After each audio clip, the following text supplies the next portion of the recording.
Just a disclaimer here to squash any riffraff that might come up. We talk about mammograms in this episode, and it must be stated that we are not medical professionals. We encourage and support whatever journey you take for your health. Whatever works for you is what you should do. We also talk about if you were born in the 80s and grew up on The Little Mermaid, we talk about sometimes people will call it a dick on the cover. The story behind this is that a disgruntled artist who was working for Disney at the time, if you guys remember, I was born in 83. I grew up on The Little Mermaid. This rumor started going around. But we looked at Snopes.com and it is false. This is not what happened. It is not a disgruntled artist who was getting laid off. So just wanted to put that out there. And I was actually really curious to know if that was the case or not. So maybe turns out it's not a cock-a-doodle-doo. It's not a cock-a-doodle-doo, even though it really looks like it. I'd bet money. No dress code, no rules, just BYOU. It's time to tell society that it's a taboo. You can be the youest you here in the naked room. Just scoot this Papasan chair up as far as I can. There we go. Am I lighting up green? Yeah. Yeah. We've been talking a lot about hormones and stuff and stress. We had a very stressful morning. We're dealing with some hormones today. Oh my God. So funny. It's ridiculous. Like just leading up to trying to do this podcast, like you got stuck behind like the worst traffic and couldn't get here. I was stuck in a conversation with my very sweet neighbor who I hadn't met yet, so I couldn't really like peel away from it. And we're talking about, it was a heavy conversation because a house in our neighborhood exploded. So it's like, yeah, no matter where you go, there's all these environmental things. And, well, and that was a freak accident too. It was like lightning hit the hot water tank. And then as far as we know, I guess. That's what she's been hearing. There's been, all the speculation around it, but it exploded upon somebody entering the house to check on the home. And we live... because they flipped a light switch. Yeah. So that's the craziest thing. So yeah, check your propane, and when you go on vacation, like crack a window or something. It sounds like this house was really buttoned up, because they were on vacation, and then they got some sort of alert that there was a level that was higher or lower or whatever on their, kind of smart house app, and they asked a neighbor to go check and see what was going on, and that neighbor, unfortunately, did not survive. I guess they were saying the blast radius is over 2 miles. Mm-hmm. There's like over 200 houses that have been damaged. Luckily, knock on wood, we haven't noticed any damage here. So you thought that it was the end. You were like, yeah. Oh my God, you just got bombed? What in a DC wild and it's like living in LA for so long, you kind of assume a house literally exploded, disintegrate, popped like a balloon. There was a house. No, there the drone photos. There was a house, and then there wasn't a house. It was just the insides. Yeah, it was just the insulation that was left over. Even the devastation that we saw in California with the fires and having close friends and stuff have to, go through. It's like there's still, it is absolutely devastating, and it is obviously a total loss. But you can sometimes almost see, well, the living room was there. There's like a part of a structure, fireplace. This was when they said they found somebody in the basement. My neighbor and I were just talking, and she said, how did they know it was the basement? The debris, I didn't see a piece of debris that was any bigger than a golf ball. That's how small everything was that just got completely blown to smithereens. I don't know how else to put you've been having anxiety dreams since then. Yeah, that was, I guess, my point is it's so crazy because we've got all these environmental things that are working against us, obviously, with, just the way that we as humans are completely just fucking the planet. And then there's then there's all of the, I believe that there are a lot of illnesses and things that are caused by just emotions and internal stress and things of that nature. So I don't really know what my overall point is, except that I just think that it's one or the other or something. I feel like I do my best to the way that I like to live in my lifestyle. It's not, I'm not the healthiest person in the world, but I do my best to kind of check most of the boxes and make sure that I'm You're very cognizant. It freaks me out a lot how many younger people we're hearing about that are getting cancer. Oh So yeah, you I sent just me an wonder. article. That's Oh my yeah. God, yeah, she's a chief communications officer, so of course she wrote this beautiful piece of art of like, remember me how I lived, not how I died. I was just bawling. Like Curtis Yeah. came in and I'm like snot going down my nose and Just ugly crying. yeah, it's just a great reminder Mm-hmm. to not take any of it for granted. But then also when I hear about more of these stories, I contemplate what the heck is going on in our environment and Yeah, why that's happening more why often. is there more colon cancer? Yeah. Why are people at 30 something like we're not supposed to get checked. We're advised to get checked I think at 45. Yeah. But there are people who are 37 who are getting or younger than that. Like I had Yeah. one friend who she had her indication was that she was having some blood in her stool. Mm-hmm.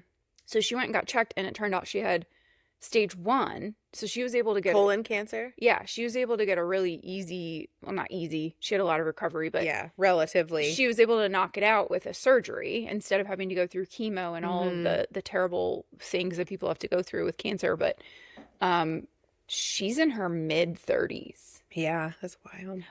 But it was interesting because I remember for a long time, she wasn't able to like put on weight. She would eat all this candy, like to try to put something was going on Yeah. intestinally. And so maybe that was an indication too. But Mm-hmm. why? Where's that coming from? I mean, she does live in Los Angeles. So it could Yeah, be it's so hard to environmental, tell. but Is it environmental? Is it internal? Like, yeah. I think that like with talking about, And I it's mean, not always genetics. well, I actually just had that conversation with my mom and sister when they were here. And they were saying like you're turning 40, you're getting to the age now where you should have to or you need to go and start getting regular mammograms. Mm. And we had this interesting conversation where I wasn't saying like I'm not going to do that, but currently I don't have health insurance, and so I kind of said, yeah, like I will do that, but also there is a part of me that feels like checking for those things and worrying about them and then having the call where you may potentially have something like that would elevate my stress so much that alone would give me cancer. So it's Yeah. like it's this interesting thing that I think is probably not, it's pretty obviously my family who loves me is not super stoked on my outlook on it, but there's a part of me that's like I Well, just want to go through life and and I just can like ride it out. I When the wheels fall off, they do. I will say about mammograms though, because you've had this conversation with your mom who Mm-hmm. is a nurse, and I've had this conversation with my mom who That's right. Yeah. she was a med tech and she did a lot of her own research and just learned a lot from her time Yeah. in UVA health systems. Um, she has told me that a lot of cancers that probably would have just stayed dormant and not become a problem Mm-hmm. get found during mammograms. And Yeah. so I wonder what the stats are with the amount of women who've gone through chemo and been told you have cancer Yeah. and it would not have become an issue because they went to get a mammogram. Yeah. In most cases, it would be great to find something and get ahead of it. But I guess it's like I know myself so well, I feel like by this point, or it's like I'm aware enough of my body that I don't feel like I'm somebody who's just like going through life at this fast pace like I used to, like when I lived in LA, to where I would not be aware. Yeah. And I think that I also know how sensitive I can be about things like that, like things that I don't have a big enough understanding of. I'm not a doctor, and I just feel like information coming at me about something and like this big deal being made of it would cause me more internal and even like external stress than just like trying to maintain a healthy lifestyle as much as I can, like living to the fullest. And I think that's why like that kind of wrapped around to you saying that, that blast happened and we thought like the end is near. And I thought it was so interesting because I think for the first time, I've not had like near death experiences really, I guess. Maybe a couple like kind of close calls or just like been in situations where it made me think like, ooh, if that would have happened, like whether it was like a car accident or whatever. And I think that up until recently, my thought process around that would have always been that thing that people talk about where your life flashes in front of you and you're like, oh, Mm-hmm. should have done this, should have done that. And that blast happened, and when Oliver turned to me and was like, I think that could have been a bomb, it was really interesting to have like an experience where I can reflect back and be like, oh, interesting. I didn't feel scared, really. I didn't feel. You snapped into action. You're Yeah. like, let me call our friend Yeah, I that have lives a mile from here. Yeah, like we have a friend who has 3 small children, and I assumed that she was probably home alone because her husband was at work. And I just was like, I gotta call her. 1, to see if she felt it. 'Cause she's like our closest neighbor that we have contact with, and 2, to see is she okay and is there anything like.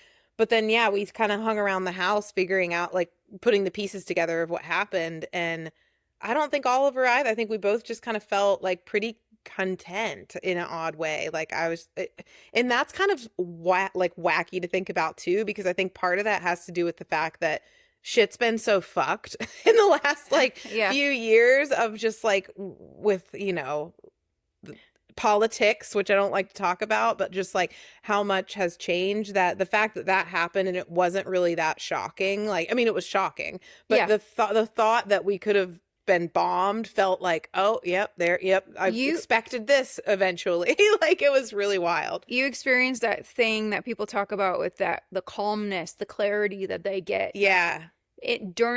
So I noticed this about myself too. Mhm. Whenever there's like I get really bothered by little things sometimes. But if it's a big thing, like I remember one time when we lived in West Hollywood, someone broke into, they like broke the window of my car in our garage. 'Cause there was no gate. And I remember I just called Curtis from down in the garage and I was like, I think I remember this. yeah, I was like, so someone broke into my car. And I just said it so like, whatever, yeah. And obviously not on the same level as a bomb going off. Yeah. But it's interesting to me though, the psychology behind why we remain calm in those circumstances. I'd love to dive into that and part of understand me what happens there. Like, part of me wonders if it's the fact, like, okay, so with those 2 instances, like you having your car broken into, I would beg to say, is something that you kind of unfortunately expect might happen in LA. Yeah. And the blast, wildly enough, was something that like wasn't, it was physically shocking, but as far as just like the happening of it wasn't actually that shocking. And I almost wonder if psychologically these are things that we kind of go through the day in the back of our mind thinking might happen. Yep. Like, our car, like living in LA, like, we both know how it is. You're like putting your stuff in your glove box and everything and making sure you're making it like not enticing to be broken into. But when somebody says like, oh, my car got broke, like my friend Kyle, his like, now I can talk about it because he's proposed to him, but he had an engagement. They got engaged? Yeah, they're engaged. They've been engaged now for, gosh, I feel like it's been a year. And then very recently, Sean proposed to Kyle. So they both have proposed to each other, which is so sweet. So congratulations to our friends Sean and Kyle. Yeah. I think about same-sex couples sometimes because it's traditionally the man's getting down Yeah, on one knee and right. proposing. And like that's just what we've been wired as heterosexual people to expect is going to happen, assume, right? You yeah. wait for the man, which is, I feel like we can dive into that too. But Yeah. But when it's 2 women and 2 men, It's interesting. yeah, you're like, how does that work? And I love that they both propose to each other. I do too, and I didn't know that was. Should I go back and propose to my husband You now? should. I think it'd be really 8 cute. years. Yeah, like on your wedding anniversary. Yeah. Don't listen to this, Curtis. It's supposed to be a surprise. Yeah. Hot sound guy, shut up. But yeah, I think I almost feel like psychologically, I wonder if it has something to do with the fact that there's almost like a relief that like it did happen. Like it's like this lead up, and I know that sounds kind of weird and fucked up to say because it's like obviously you don't want your car broken into, you don't want a house exploding down the street from you and devastating an entire neighborhood, but oddly enough it is something where you're like, okay, it happened and now I'm not going to be like I do feel a little on edge, and obviously if we went back to LA and parked our car downtown with the, a laptop in the seat, we'd probably be on edge about it getting broken into. But yeah, it's almost like ripping a Band-Aid off or something. Yeah, where you're like, well, this is really bad. This bad thing happened. And I'm now still I have more resilience. Yeah. Because of it. I don't know if you ever recover from your house burning down or your Yeah. house exploding, but Right. it's, it as someone who is observing Mm-hmm. those things happening, it does put a lot in perspective as well. Yeah. And I feel like that's like the bigger topic, right? Is just the overall life perspective that we've been contemplating, especially with you turning 40 and Yep. like moving locations and being in a new spot, and you've been in your relationship for a few years, and I'm like, damn, I'm coming up on my 8th wedding anniversary, and I I know, think that's about, wild. I know the time that I've been with Curtis, it's been a decade, over a decade of my life. Yeah. I'm like, that's almost a quarter. I've basically been with him for a quarter A of my life quarter at of your this whole point. life. Yeah. So I feel like this is a great lead in to talking about like the reflection of life, talking about the way that we experience things when we were younger Yeah. and thinking forward to what our life might look like. Yeah. Oh, and yeah. and like the way that society kind of sets us up for this idea of what Uh-huh. a quote unquote perfect life would look like, especially being born in the 80s to we are millennials, to baby boomer Yeah. parents who are instilling certain values and ideas into us, and then also like the pop culture at the Oh, time. yeah. Oh, yeah. There's so much. Like, it's so funny to reflect on that. And, like, I feel like it's funny. Okay. I feel like there's so many rabbit trails, bunny holes. No, not bunny holes. Rabbit holes, bunny trails. I don't want to go down a bunny hole. That sounds really weird. Sorry, It sounds bunnies. like it could be sexual too. I know, right? My bunny hole. My bunny hole. But I feel like there's so many different like paths we could take with that. But when you were talking about, yeah, like the way, I just feel like it's interesting because you've talked to me a little bit about this before. So like, what if you reflected right now on like 20-year-old Kelly and what she thought her life would look like at 42, right? You're 42 now. Yes. Yeah. Yes, I'm 42. No. Yes.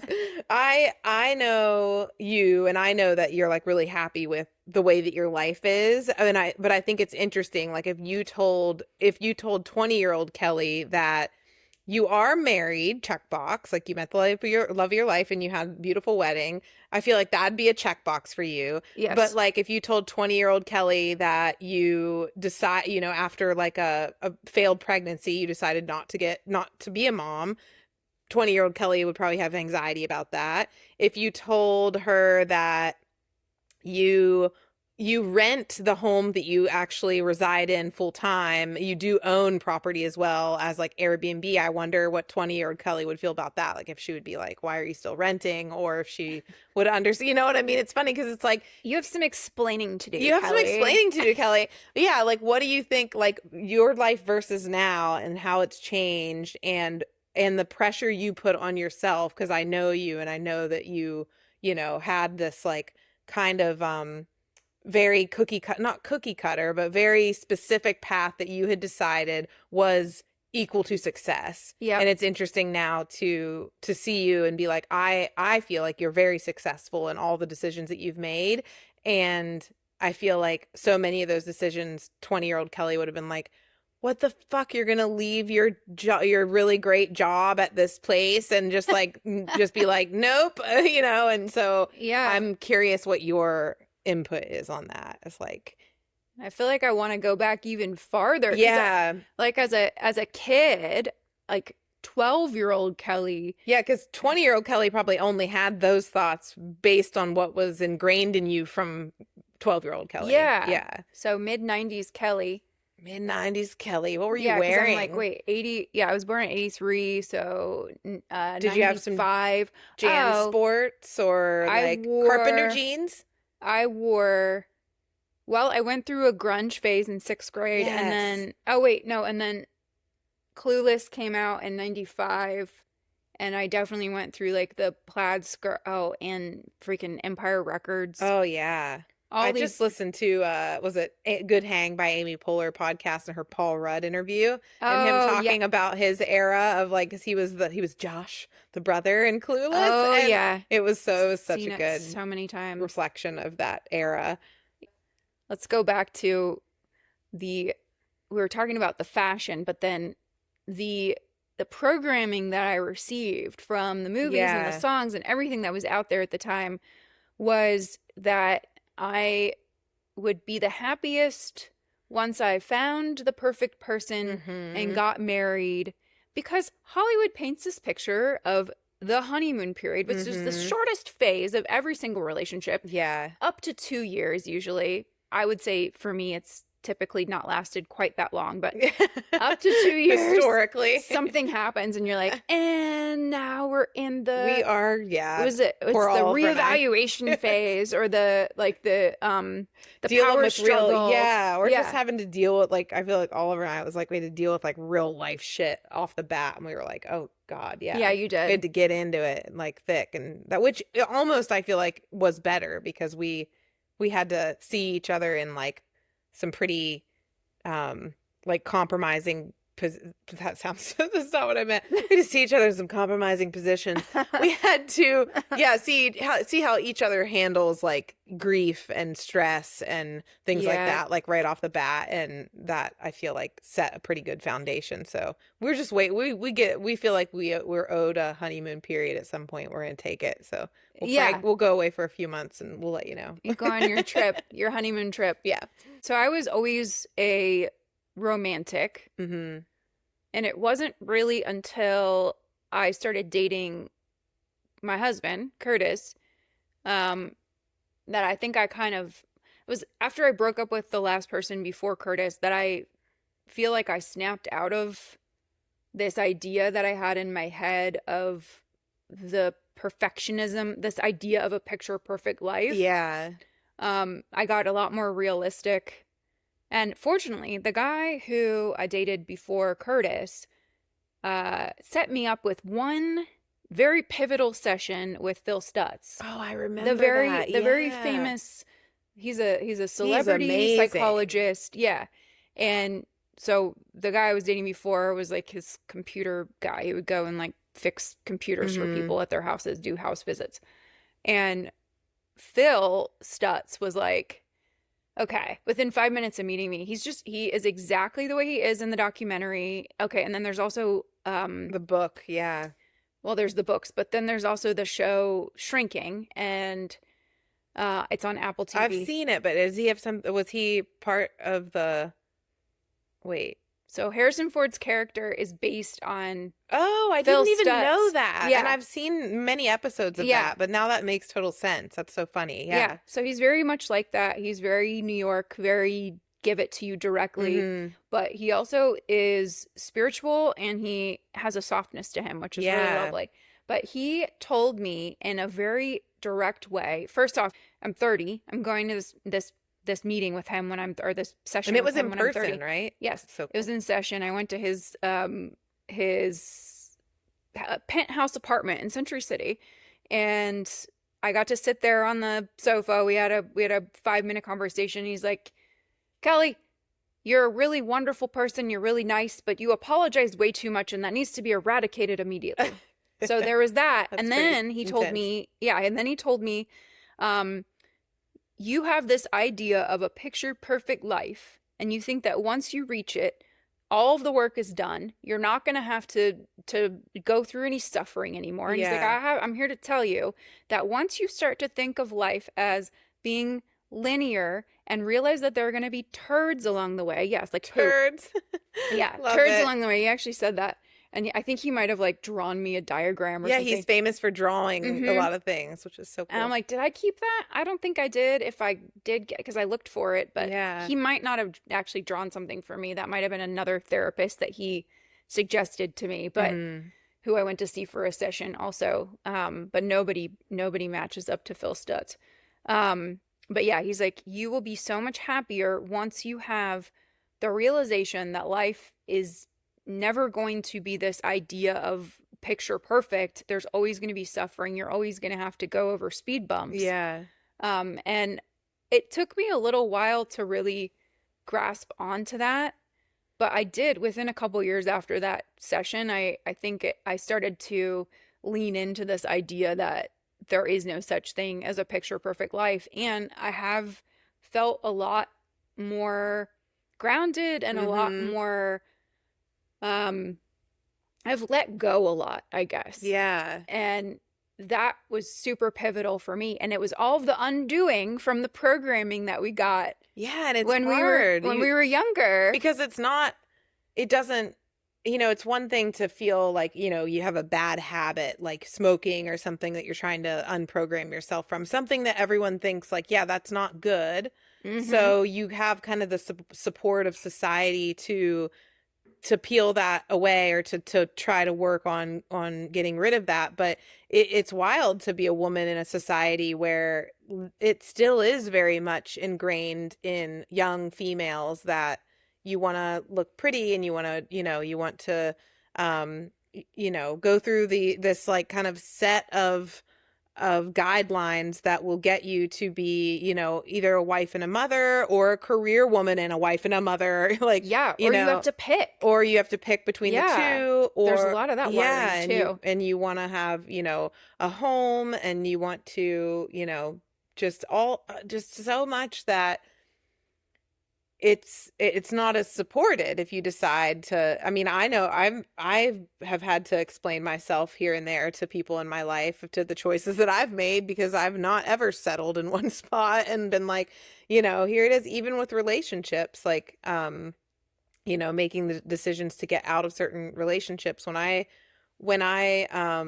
man, yeah, it's even wild to think about that. When I got divorced, Well, you got married at 19. 19, yeah, Yep. which, like, I think we mentioned in another episode where it's like that wasn't Yeah. even considered, that wasn't really where I grew up considered young. Like, Yep. the only thing that was odd is that, or that was odd to other people, is that they assumed that we were getting married because we got pregnant. Like, they were, Mm-hmm. very much like, oh, okay, so like, and that wasn't the case. We were just young and idiots. No, just like, we were just You young got and married because you were in and we were in love. love, And and love. he was in the military, so that was even more pretty Yep. common for you to get married young, because they offer you more benefits if you are married and somebody is waiting for you, and it's more money, and all of those things. So they really in with that. But the interesting thing too is that when I decided to get divorced, were a lot of women in my life,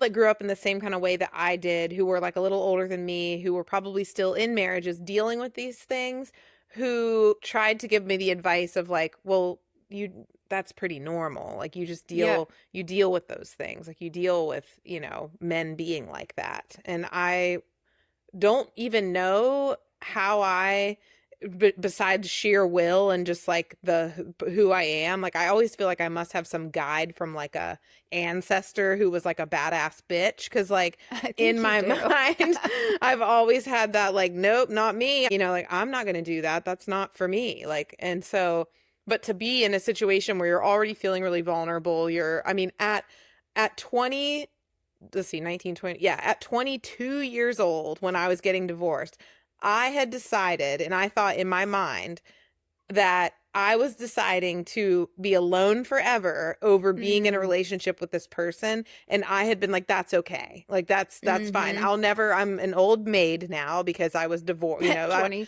I 22. was like, oh, obviously no one will ever want to date me because I'm like, was married and divorced, and I'm, whatever, used goods. Used And goods. so, but I was like, whatever, I'll just like do my own thing and be, and that wasn't the case. I've had many, um relationships since then, but I don't, it's just like, as a society, we have all these things we ingest. We have elders, or are the people that are older than us that we're looking up to, that we're seeking advice from. And I hope that our kind of untraditional approach to life and our experiences, we can be like maybe the people that I know I needed a little bit in my life that I didn't have, where it was like somebody who had been through it, who was like, yeah, it's okay, you don't need to follow that guideline, Mm-hmm. like, that doesn't have to be for you. Like, you don't have to like put makeup on every day and just only try to find a man and then have kids. Like, that's okay if you don't want that. And I luckily just kind of had it in my head that I didn't have to do it, but I think that's probably pretty rare.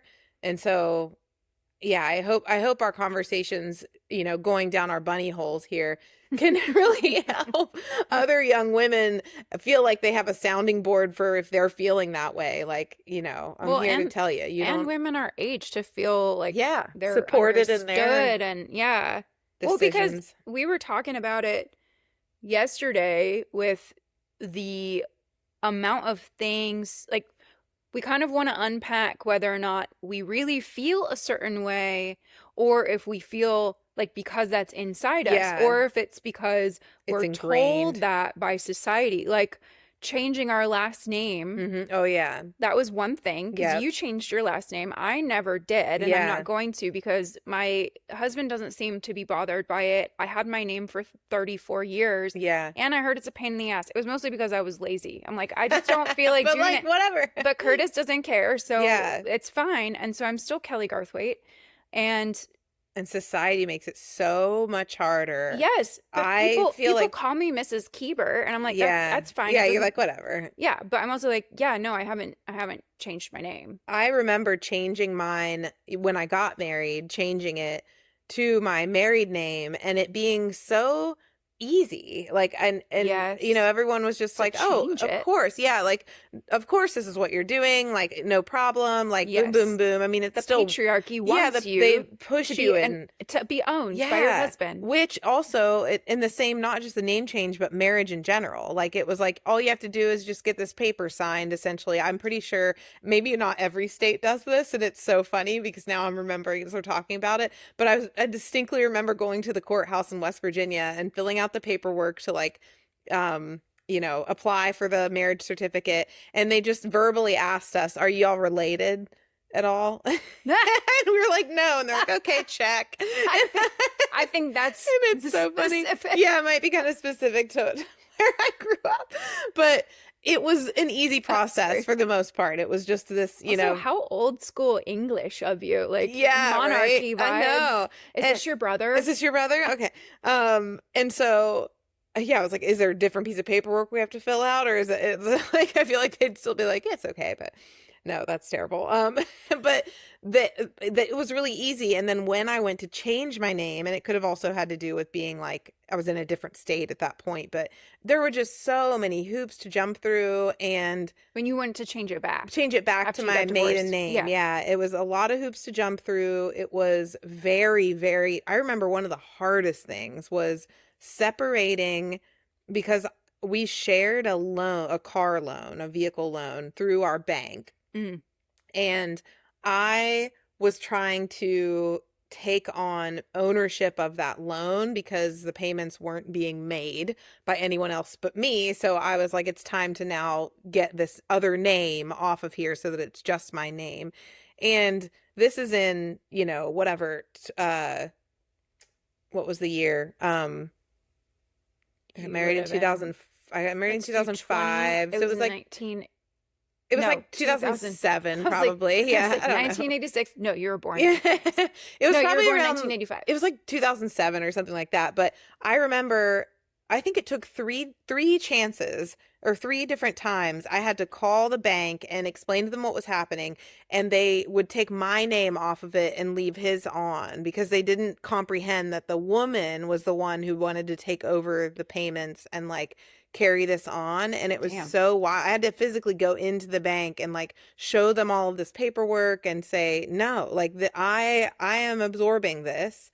And This is like 1970s, early it was 1970s weird. vibes. And even like going through the divorce and like I had to have Excuse I me. kept having to fight for the fact that I was peeling away in an independent way. Like they kept asking me if I wanted to, or what I wanted to ask for alimony and things like that. And I was like, I don't, like, that's not a Yeah. thing that's going to happen. And I'm not seeking that. And they are just like, well, what will you do?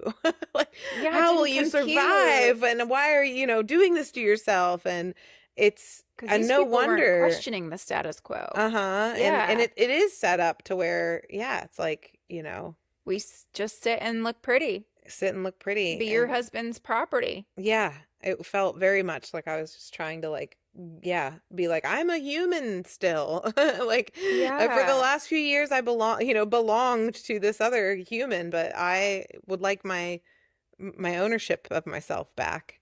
It's wild. And not to It say that, really is. I mean, marriage is lovely. You're in one. You're Like in you're in one. one.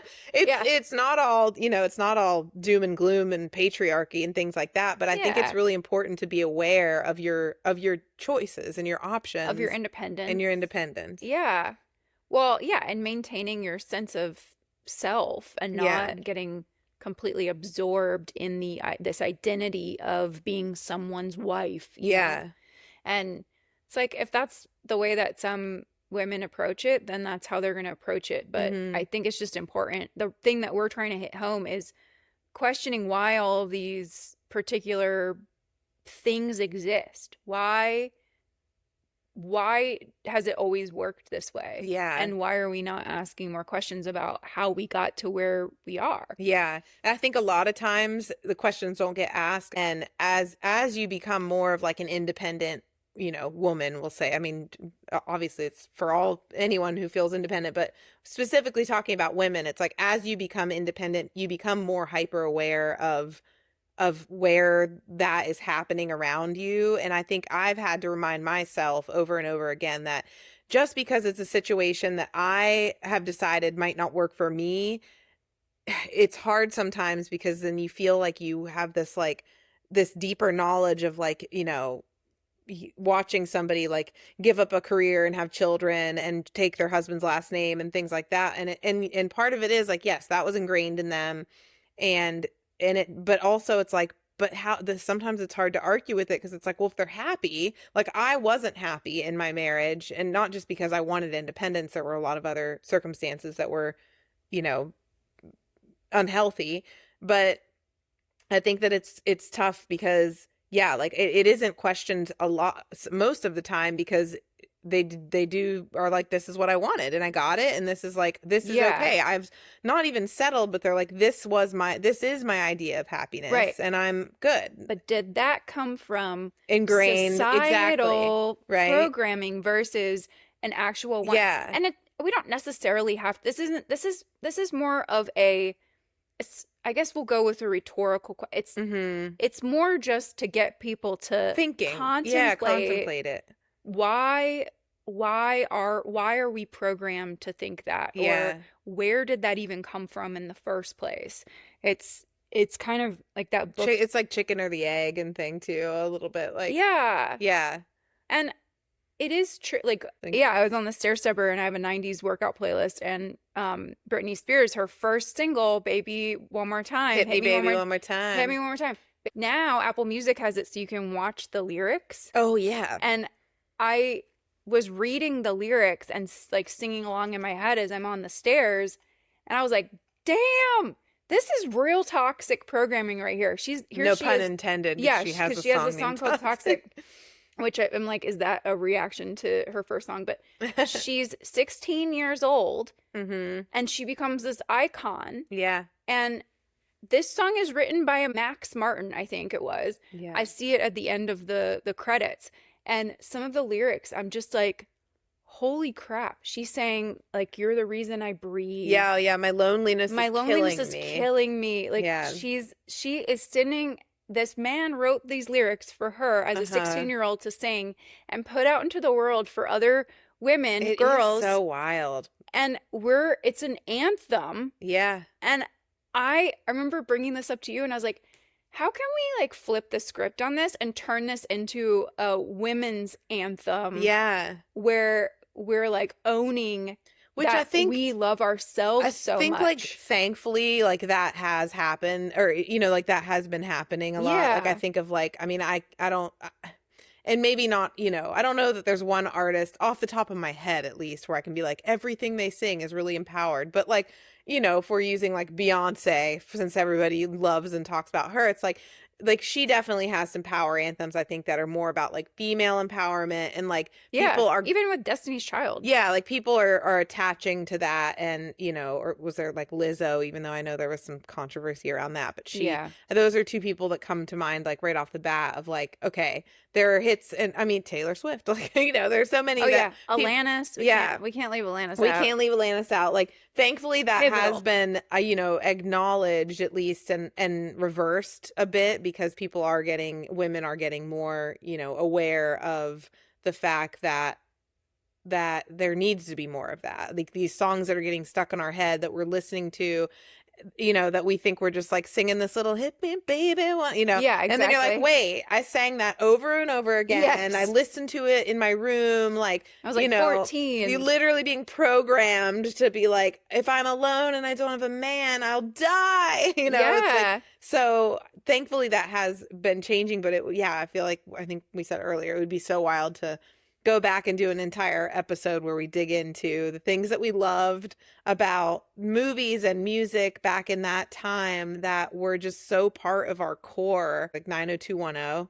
Like, even though my that was mom didn't let me watch that show. really, or no, that wasn't there. Beverly Hills 90210. Was there a band as well? No, there wasn't. Yeah, you're right. It was a show. But I feel like too, there was like, what was the other? I mean, yeah, Backstreet Boys, NSYNC, and all of that. Like, there were just. I mean, NSYNC. Bye, bye, bye. How toxic. Just kidding. You can't leave. I'll die of loneliness. Yeah. According to Britney Spears. Just Oh my kidding. Bye, God. bye, bye is a freaking jam. It's an anthem. But yeah, I love the fact of like having that just awareness of it, because now we can look back and kind of like laugh. It is comical because we, for a lack of better, we made it out, but it is worth noting to be aware of that stuff and be aware of, I mean, and sometimes there's like an over awareness, like when how many years ago was it when everybody started like really digging into like the Disney cover, like the covers of their movies? Oh, you're talking about Little things, Mermaid with the dick that's yes, drawn on there? like all Yeah. the Little Mermaid dick. Like, I mean, It is definitely an erect penis. it though. is an erect penis. Yes. Like, it's just I think so, there's multiples on there. It was like a disgruntled Dick. artist or something. just like add got dick. fired. That was what I heard, at least. I don't know. Yeah, I should no, go who and knows? make sure that that's what actually. Yeah, we have to happened, but- fact check, I guess. Yeah. But so Can you much write that of- down as a task to go look up the dick story? dicks, I the Little will. Mermaid. I'll remember. This has turned into the bunny hole mermaid dick Yeah. episode. We were also talking about putting makeup on and the confidence that we Yeah. get from that, and what is the, I guess it's just the programming that we've received, yeah, and it's fine. Like, it's we're hard. we're fine. We're fine, but it's the like way we are. But also, it's hard to it's hard to dissect it and try. Like, I feel like getting into your 30s and 40s becomes about that. It becomes like, okay, I am aware that there are certain things that were kind of fed to me lovingly. Our parents were doing their best. Like, course, it's not like they were trying to like program us or something, but no. society had set it up to where now I think that you and I are both at this point in our life where we're like, okay, we feel like we're on the other side of it, but it's so interesting to look back and to like have that, it's kind of a mind fuck to be like, whoa, yeah, was that biological? Was it societal? Was it, was it just environmental? Like, was it what I was seeing around me? Was it something that I was, or is it just how things are? And like, it's such a can of worms, a can of bunny holes to open up, to dig into it and to see like, yeah, like you could just sit there like all day. And I just feel like I've been fired up a lot more lately just because of, I know you don't really want to contemplate or talk too much about politics, but on my end, on this side in that of, Papasan chair. in this Papasan chair, that is something that has been coming up for me, feeling pulled to use my voice Yeah. as a woman Yeah. because of what I see happening and the climate that we're in right now, and the way that it feels like we are experiencing a backwards movement Yeah. because the white men in power right Mhm. now, there's like 10 people And then there's some women who are following suit too. Yeah. They're all trying to push this narrative of something that kind of it puts us down like 10 to 15,000 pegs. Yeah. And To 15, no, Yeah. seriously. yeah, and I just can't sit back and not say something Yeah. and not call a spade a spade. Which So is so important. I think that it's like, yeah, I mean, if we're not gonna like speak up, it's like at least be aware, at least have an Yeah. awareness and not feel, because I get it, you know. I feel like one of those people where I try to see everything from all angles, and it's like I can understand why a woman who's, you know, working her ass off and raising kids and, you know, probably also working as well, here's somebody who they, you know, haven't found a reason to distrust yet, whether it be, you know, whatever man in her life, like say like, I can't remember what the quote was and I don't want to even get into it, but yeah, it's like take a seat, we've got it from here, you know, like go back Yeah. into the house and just, you know, bake some bread and raise the children, and right. and that in and of itself can be a struggle too, because I feel like I as a Libra have the scales on that balanced pretty well. Like I love to work, and I also love to homestead.